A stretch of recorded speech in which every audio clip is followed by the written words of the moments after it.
Hey there, pioneers! Here's how to get the repair tool in Subnautica 2.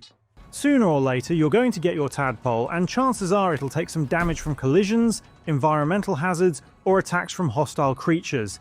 To fix it, you'll need the repair tool. For the first fragment, start from your life pod and head southeast. Swim straight past the Welcome Center and continue beyond the first two rock pillars until you reach this fortress-like rock formation.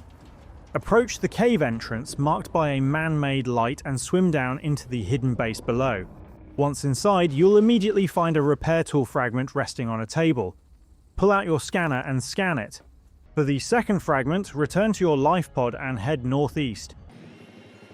Keep swimming straight until you come across this wreckage. Find your way underneath it and enter through the cargo bay entrance. Search the interior and you'll find another repair tool fragment tucked away in one of the corners. Scan it to unlock the second piece.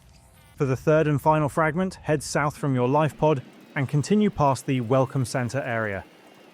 Stay close to the seafloor so you can spot this wreck more easily.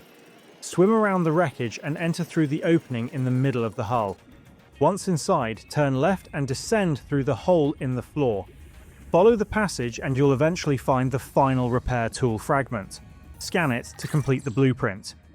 Once you've unlocked the schematic, return to your fabricator and craft the repair tool under the personal section.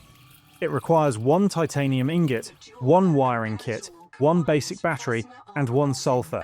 After crafting it, place it on your toolbar from your inventory.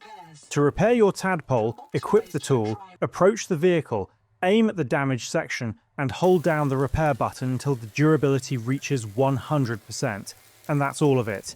If this video helped, please leave a like or comment and subscribe to the channel for more straightforward guides. Thanks for stopping by, and see you in the next side quest.